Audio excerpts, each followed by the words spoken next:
মারেফাতের ঘর আর আলী হইলেন দরজা। আলী কি দরজা। এখন আলিয়ে নবীর সাহাবারে ডাক দিয়া কয়, সাহাবারে তোর কাছে জানতে চাই, মানুষ একবার ঘরে দিয়া ঢুকে আবার ঘরের দরজা দিয়া বাইর হয়, একবার ঢুকতে দরজা লাগে, আবার ওই ঘরতে বাইর হইতে আবার ওই দরজা দিয়া বাইর হয়, ঠিক নেই? দরজা দুইটা থাক, তিনটা থাক, চারটা থাকুক, কোন না কোন দরজা দিয়া বাইর হইব। এখন আলিয়ে কয়, আমি হইলাম মারেফাতের দরজা, তাইলে নবীর কাছে যাইতে হলে আগে দরজা ব্যবহার করা লাগবে, আবার বাড়িতে গেলে দরজা লাগবে, নবীরে ভাইতে হইলে আমি আলীর কাছে দুইবার আসা লাগবে। আল্লাহু আকবার। দেখছেনই রইসা ওরে বুঝলাম না, বুঝলাম না খোদা তোর প্রেমের খেলা, ওরে উদাসী বানাইলাই আমায় করলাই উতালা, কোন না ওরে উদাসী করলাই উতালা, আয় গাই বুঝলাম না, বুঝলাম না খোদা তুমি খোদার বড়ই কুদরত নাকি তোমার কোন সুরত, ওরে তুমি খোদার বড়ই কুদরত নাকি তোমার কোন সুরত, ওরে আবার কেন নিজ সুরতে আদম বানাইলা। আল্লাহু আকবার। ওরে ইবলিসের দিলা আদেশ, আদমের করলা নিষেধ, ঠিক নিউ বেহেশতের মধ্যে আল্লাহ কয়, আদম লা তাকরাবা হাযিহি শাজারাতা, সব জায়গায় যাইস, তবে এই গাছের কাছেও। ইবলিসের দিলা আদেশ, ইবলিসেরে কয় সাই তোর কারবারটি করতে থাকি সারিচ্ছা, ওরে ইবলিসের দিলা আদেশ, আদমের করলা নিষেধ, ওরে গন্ধমুখা ওয়াইয়া কেন দুনিয়ায় আনলা, আয় হায় গন্ধমুখা ওয়াইয়া কেন দুনিয়ায় আনলা, আয় হায় বুঝলাম না, বুঝলাম না খোদা তোর প্রেমের। আল্লাহু আকবার। বাবা রে, আমার দয়াল নবী মদিনার কামলিওয়ালা নবীর সঙ্গে আমার নবী দেখা করার জন্য আমার আল্লাহ পাগল। ওইটো মুহূর্তে আল্লাহ হইলেন আশেক আর আমার নবী হইলেন মাসুক।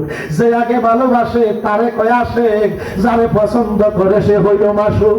আল্লাহ কয় আমার নবীর সঙ্গে দেখা করার জন্য আমি আল্লাহ হইয়া গেলাম আশেক, আমার বন্ধু হইয়া গেল মাসুক।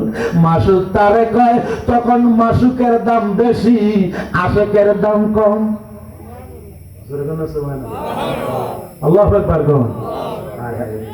আশেক মাসুকের খেলা খেলছে জনে জনে, ওরে ছায়ায় কায়ায় এক হইয়া যায় আর সেই হাজিমে। চলে গেলেন রাসূলুল্লাহ, ফিরে এলেন বাইতুল্লাহ, এর মাঝে 27 বছর হইয়াছে গত।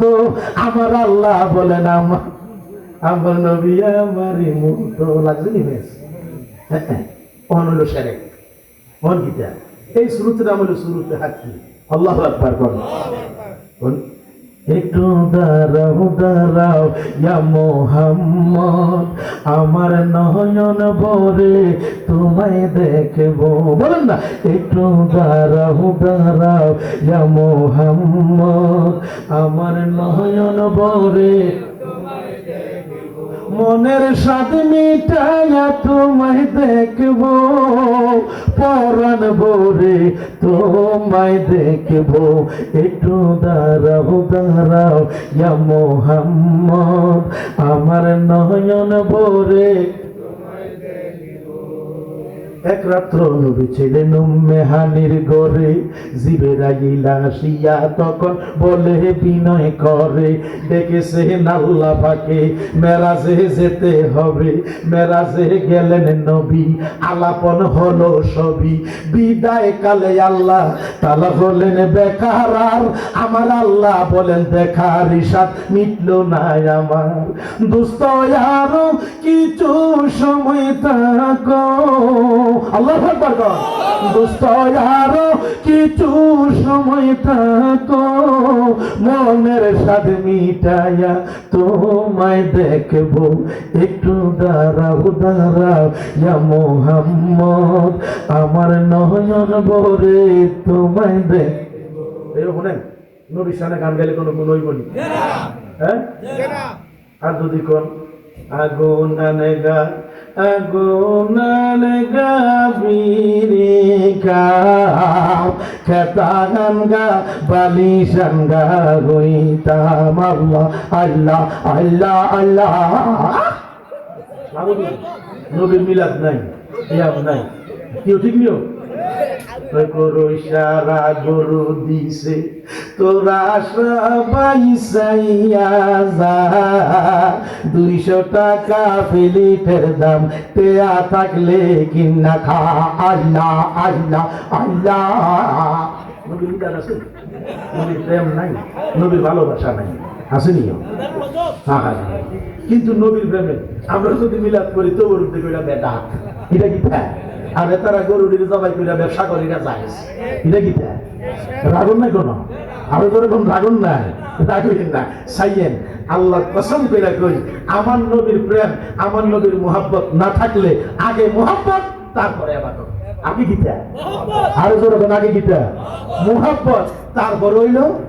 একটা কথা খেয়াল করেন, ওয়াজ করতাম না আসলে, আসলে মনোযোগ আসেনি না, কোনো খারাপ লাগে? নবীর কয়জন খলিফা? 60 জনই কি 1 নম্বর না 4 নম্বর? খেলা শ্রেণী নরমে 1 নম্বর আবু বকর, গরমে 1 নম্বর উমর, আগারে সম্পদে 1 নম্বর উসমান, এলেমে 1 নম্বর শেরে খোদা মুশকিল কুশা মাওলা আলী, তিনি হইলেন এলেমে 1 নম্বর। জোরে বলেন সুবহানাল্লাহ। গভীর মনোযোগ। জেরুজালেমের মধ্যে হযরত উমরে ইসলাম প্রচার করার জন্য গেছে, কখনো খেয়াল করেন জেরুজালেমে এই ইসলাম প্রচার করার জন্য গেছে। সেখানে যাওয়ার পরে অনেকে আহলান সাহলান মারহাবা মারহাবা মারহাবা ইয়া ওমর খলিফাতুল মুসলিমিন আমিরুল মুমিনিন, হুজুর কেমন আছেন? আপনার অপেক্ষায় আছি, আপনি নবীর 2 নম্বর খলিফা, এখন নবী দুনিয়ার জমিনে নাই নেই। উমরও আপনি আইছেন, আপনার কাছে ইসলাম গ্রহণ করছি। ওই ইহুদিদের মধ্যে বড় একটা আলেম আছে, ফাদরি আলেম। কি আলেম? কথা খেয়াল করেন, ফাদরি একজন আলেম। তিনি উমরের ডাক দিয়া কয়, উমরও তুমি ইসলাম প্রচার করার জন্য আইছো, তবে অনেকের তুমি মুসলমান বানাইছো। আমি একজন আলেম, তুমি জানোনি? কয় জানি। মনোযোগ দেন। কয় জানোনি? কয় জানি। কয় তুমি যে ইসলাম প্রচার করার জন্য আইছো, আমি তোমারে 1টা না 2টা না 4টা প্রশ্ন কইরাম। যদি 4টা প্রশ্নের জবাব তুমি আমারে দিতে পারো, তাইলে তোমার ধর্ম গ্রহণ কইরা আমিও মুসলমান হইয়া যাইব। আমি মুসলমান হইয়া যাব যদি আমার এই 4টা প্রশ্নের জবাব দিতে পারো। আচ্ছা ঠিক আছে করেন। কয় নলে ওয়াদা করো 4টা প্রশ্নের জবাব যদি তুমি না দিতে পারো, আর তোমার ইসলামের ধর্ম ইসলাম ধর্মটা এই জেরুজালেমে ফিলিস্তিনে আর তুমি প্রচার করতে পারবে না, তুমি আবার যেখান থেকে আইছো মদিনা থেকে আইছো মদিনা চলে যাই। তুই কখনো আইছো মদিনা থেকে আইছো আবার মদিনা চলে যাবা, জাজিরাতুল আরবে চলে যাবা, তুমি আর এখানে থাকবা না, ওয়াদা করো। কয় ঠিক আছে আমি ওয়াদা করলাম, প্রশ্নের জবাব যদি না দিতে পারি তাইলে আমি আবার ব্যাক ফিরে যাবো, আমি আবার মদিনায় ইসলাম আর প্রচার করতাম না। কয় আপনি প্রশ্ন করেন। কয় আমার প্রথম প্রশ্ন হইল, কয় পৃথিবীর জমিনে এমন একটা জায়গা আছে যেই জায়গাটার মধ্যে সূর্যের আলো একবার লাগছে, দ্বিতীয়বার আর লাগে না, এটা কোন জায়গা? এটা তুমি আমারে কইয়া দাও। আচ্ছা কোন জায়গা? এমন কোন জায়গা আসেনি সূর্যের আলো যে লাগে না? কি আসেনি? হুজুর ঘরের ভিতরে সূর্যের আলো পড়ে না, এর আগে তো পড়ছে, পরে না বড় হয়েছে, কি পরে বড় হয়েছে না? ওই এমন কোন জায়গা আসেনি সূর্যের আলো জীবনে একবার লাগছে, দ্বিতীয়বার আর লাগে না, কিয়ামত পর্যন্ত লাগবে না, এটা কোন জায়গা কইয়া দাও। ওমরে তো খাইছে এরকম হসনি মাসে করে যে ওয়াদা দিছি ইসলাম তো আর প্রচার করতাম। প্রথম প্রশ্ন তো আমার জানা নাই।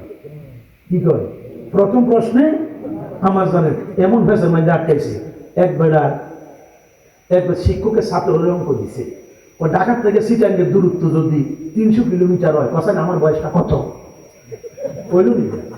হ্যাঁ, ও ঢাকার থেকে সিটাঙ্গের দূরত্ব 300 কিলোমিটার হইলে কষান আমার বয়সটা কত? যে না পারবি 20টা করে দিতে হবে। এক সালাইকা হোক আছে তো স্যার, ইডি কাগজ কলম লাগে না, ইডি আমি নিজে পারি, এইদিকে আরো 10টা বেতাম তে বড় চালাকি দেয়, পণ্ডিত হয়ে গেছে না। এদিকে কও আমার বয়সটা কত কও? স্যার প্রশ্নটা আবার করেন, ঢাকার থেকে যদি চিটাঙ্গের দূরত্ব 300 কিলোমিটার হয়, বলো তো আমার বয়সটা কত? একটা প্রশ্নটা হয়েছে নি? ইউজোরে কোনো হয়েছে নি? প্রশ্ন তো হয় না, কারণ রাস্তার দূরত্ব লোকের বয়সের কোনো সম্পর্ক আছে নাই। তো স্কুলায় কয় স্যার আপনার বয়স 40 বছর। স্যারে কয় ব্যর্থ আইও। স্যার আমি বুঝিয়ে দিতে লেতেছি।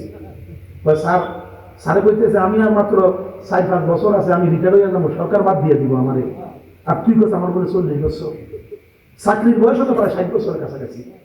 এর আগে তুই কি বয়স আছেই, তুই কি তা করছিলি? এই ফিজিক্যাল হইয়া ও স্যার আমি কইয়া দিই, ও স্যার আঙ্গুল একটা পাগল আছে। ও তুই ও মারে জিজ্ঞেসি মায় পাগলের বয়সটা কত? মায় কইছে 40 বছর। হেতার থেকে 20 বছর কমে গেছে, আমি হইলেন আধা পাগল। কথা আসলে বুঝিনি আপনি কি দেখ? স্যারে কয় ইউর অ্যান্সার ইজ কারেক্ট। আমি তো এটাই চাইছিলাম, প্রশ্ন তো ঠিক আছে, কিন্তু ঠিক আছে। পুরা পাগলের বয়স হলো কত? 40। হেতার থেকে 20 কমে গেছে, আপনি হলেন আধা পাগল। এর লাগে আপনার কইছি আমার বয়স 20 বছর। স্যারে কয় ঠিক আছে, কথা বুঝলেন না? ওহন ও মনে করতেছে আরে এমন জায়গা বলে আসেনি দুনিয়ায়, কোন জায়গার মধ্যে সূর্যের আলো একবার লাগছে বলে দ্বিতীয় আর বলে লাগে না। হ্যাঁ এটা কোন জায়গা, এটা কত হইল আমি তো জানা নাই। ওই ভাবরি আলেন তুমি আমার দ্বিতীয় প্রশ্নটা করো। ওই প্রথম প্রশ্নের জবাবের খবর নাই, আমি দ্বিতীয়টা বুঝি করিলাম যেটা কত হইল। আপনি আগে প্রথম প্রশ্নের জবাব দেন। কয় না আমি তোমার লোক ওয়াদা করছি, আমি যদি প্রশ্নের জবাব না দিতে পারি আমি রিটার্ন চলিয়ে যাব মদিনা, আর আসবো না। আমরা মদিনার পাগল, আমরা নবীজির পাগল, কর না আমরা মদিনার পাগল। আচ্ছা নবীর প্রেমে গান গাইলে কোনো গুণ হইব নি? গুণ হইব নি কোনো? দেখেন আঙ্গুর দেশের মধ্যে 2 জাতের সাপ আছে, একটা হলো ভানক সাপ আর একটা হলো দোরা সাপ। আসেনি? দোরা সাপের লেগে কারেন্ট জাল লইল একটা কেমন ঠিক নিও। দোরা সাপের লাগে কারেন্ট জালটা কিতা পুরা চাপনা করে কারেন্ট জালটা ফাটছে। মা গো এই দিনে 3টা আপনার এই দোরা হাফ লাগছে। একটা কই মাছের জায়গা মাছ টাছ কিচ্ছু নাই, ইদারে তুললা এই রাস্তার মধ্যে বড় রাস্তার মধ্যে উঠাইয়া মরার বড় আরো 5টা পিঠা দিচ্ছে মনের দুঃখে। হায় হায় হায় ঘরে সিদ্ধের নাম হইলো 30-এর ঘর 40-এর ঘর। এটা আঙুল বলে দিয়ে পরীক্ষা করে আনছে কোন কোন মাছটা লাগবে, ঘরের একটা মাছ আছে না। আর এই জায়গার মধ্যে আজকে আর প্রথম রাখতে 3টা দোরা হাফ কেমন পিঠা ফিটছে। এই দোরা হাফের লেগে কারেন্ট জালটা একটা কেমত না। আচ্ছা সাপুরিয়া যদি বাঁশি বাজায় বাজাই নিও। আচ্ছা বাজাইলে কি দোরা পাইয়ে না কোনো ফানক সাপ? কারণ কি ফানক সাপের ভিতরে বিষ আছে, এসকো আছে। কি আছে? এসকো। এসকো এসকো মানে আগুন। এসকের জ্বালা আছে, এই জন্য কামড় দিলে মানুষ মরে। আর দৌড়া কামড় দিলে মানুষ মরে না, বরং সে ফায়ার মধ্যে ফেসাইলে এটা খুললে এমনি ঘুরাইয়া ফিট চালাই গেল, কারণ মানুষ মরে না। এটার ভিতরে বিষ নাই। কি নাই? বিষ মানে এসকো। এটার মধ্যে ক্ষমতা নাই, পাওয়ার নাই, এসকো নাই। সাইয়েন দৌড়া আপের কানের গোড়া যদি বাঁশি বাজায় সাপুরিয়া, এটা উল্টা আরো দৌড় মারে। ঠিক নিও। আর ফানুকা 1 কিলোমিটার দূরে থাকলো, নাচতে নাচতে সাপুরিয়ার কাছে এরকম ফানা ধরে ধরে নিও, এরকম ফানা ধরে নি। কারণ ফানুকাপের জন্য বাঁশির সুরটা কিতা? মনের খোরাক। মনের কিতা? খোরাক। এই জন্য নাচতে নাচতে সাপুরিয়ার কাছে আইয়ে ফানুকা হইল সুন্নি আর দোরা হইল ওহাবি। দোরা কিতা? ওহাবি। কারণ ওহাবিরার কাছে সুরটা ভাল লাগে না, নবীর প্রেমের গানের সুর ভাল লাগে না। আর আমরা যদি কই প্রাণ বন্ধু রে কতই ভালো বাসি রে তো, ওরে তোমারে যে ভালোবাসি আমার মুখে বাজান বলবো কি, তোমার ছবি হৃদয়ে রাইখাছি। প্রাণ বন্ধু রে কতই ভালোবাসি রে। হাতরি আলেম একটা কথা মনে আছে, হাতরি আলেম একটা ডাক দিয়া কয় ওমর দ্বিতীয় প্রশ্নের আশা কইর না, তুমি মদিনায় চলে যাও। ওমরে কয় না না না, এই ফাদরি আলেম দ্বিতীয় প্রশ্ন